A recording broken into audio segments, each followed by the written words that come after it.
Olá pessoal, me chamo Jackson Felipe Meia Bosco, sou bacharel em Ciência da Computação e tenho pós-graduação em Administração de Banco de Dados. Eu irei ministrar o nosso curso aí de Administração de Banco de Dados.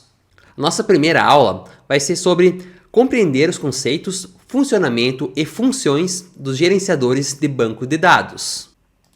E qual vai ser o nosso objetivo aqui? É reconhecer os conceitos dos gerenciadores de banco de dados, identificar o funcionamento dos gerenciadores de banco de dados e aplicar funções dos gerenciadores de bancos de dados.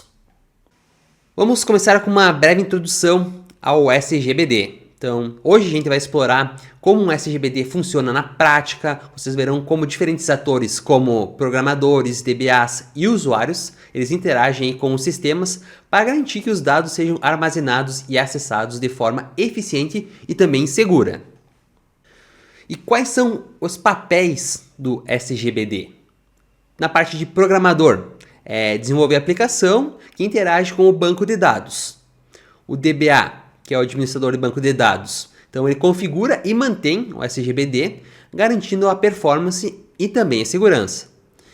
E o usuário, ele utiliza a aplicação para inserir, consultar ou até modificar os dados. Então o programador ele cria o sistema que usa o banco de dados, enquanto o DBA é o responsável por preparar o terreno.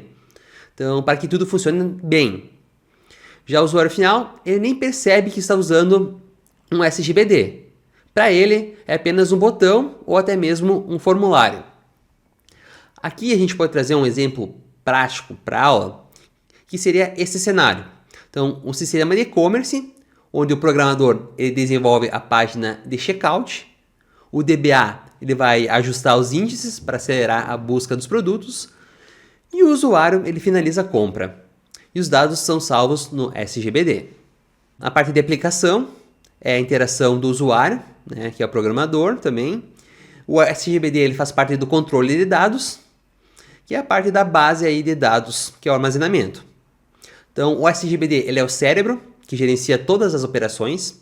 Ele garante que todos os dados estejam consistentes e seguros e disponíveis, tá? Quando a aplicação ou o usuário precisar acessar. Um exemplo é quando um usuário ele cadastra um novo perfil em uma rede social. A aplicação envia esses dados para o SGBD ele valida e armazena na base de dados. Se outro usuário buscar esse perfil, o SGBD ele recupera esses dados. Estruturas e integridade. Então, a parte de estruturas, tabelas, índices, views. Na integridade, são as chaves primárias, estrangeiras e as restrições. O DBA ele define como os dados serão organizados. Por exemplo, uma chave primária evita registros duplicados e uma chave estrangeira garante que o pedido sempre referencie a um cliente válido. Trazendo um exemplo prático para a gente entender melhor, em um hospital, a parte de integridade é um prontuário médico, ele não pode ser criado sem o paciente cadastrado, que seria a chave estrangeira. Compreender os conceitos, funcionamento e funções dos gerenciadores de banco de dados. Sistemas gerenciadores de bancos de dados, SGBDs. Então é um conjunto de software e ferramentas que proporcionam o controle, administração e atualização do próprio banco de dados. Os SGBDs, eles também são chamados de DBMS, e aí depende do autor ou da literatura que a gente vai utilizar. O funcionamento do SGBD. Então o usuário ele solicita os dados, faz a solicitação, o SGBD recebe essa solicitação e valida o pedido. O SGBD percorre todos os níveis da estrutura para obter aí os dados. O SGBD ele retorna os dados solicitados e o usuário recebe os dados solicitados.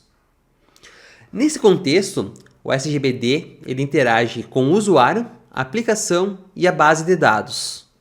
Funções do SGBD.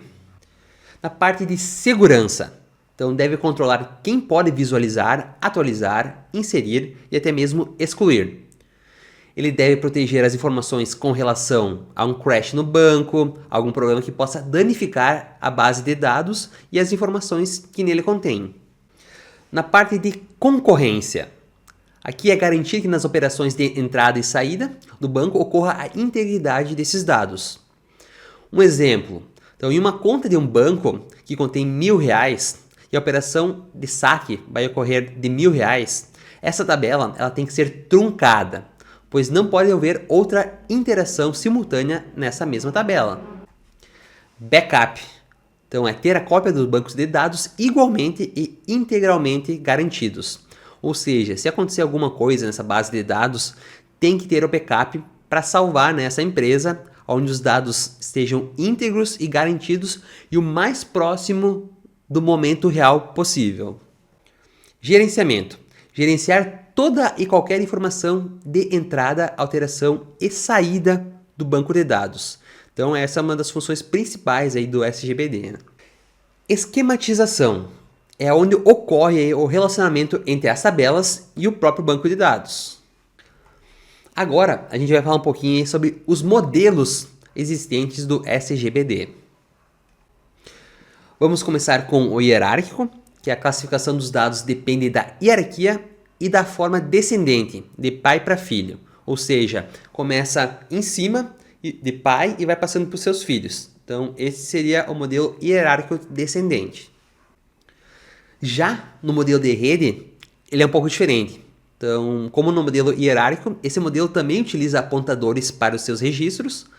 Contudo, a estrutura não é descendente e não respeita uma hierarquia. Ele não é de pai para filho que vai descendo assim. Ele pode fazer os apontamentos para diversos lados. Então, ele não respeita uma estrutura descendente ou hierárquica.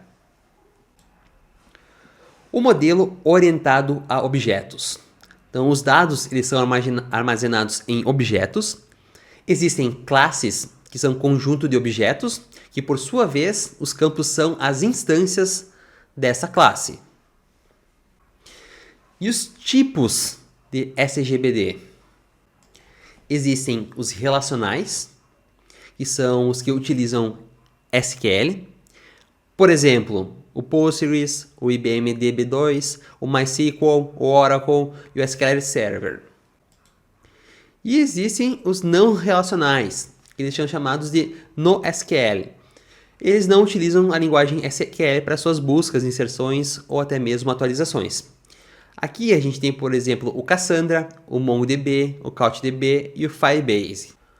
Vamos entrar um pouco na história do banco de dados. Na década de 1960, os primeiros SGBDs hierárquicos foram criados. Exemplo, o IBM IMS. Em 1970, o modelo relacional de Edgar Code, que é a base para o SQL. Nos anos 2000, surgiram a parte do NoSQL, que era a parte de Big Data. Vocês sabiam que os primeiros bancos de dados eram como uma árvore genealógica? Só nos anos 70, que com o modelo relacional, que surgiram tabelas como conhecemos hoje. E o NoSQL veio para lidar com redes sociais e dados que não são estruturados. Um exemplo prático é o IBM IMS, que ele é usado aí no programa Apollo da NASA para gerenciar peças de foguetes.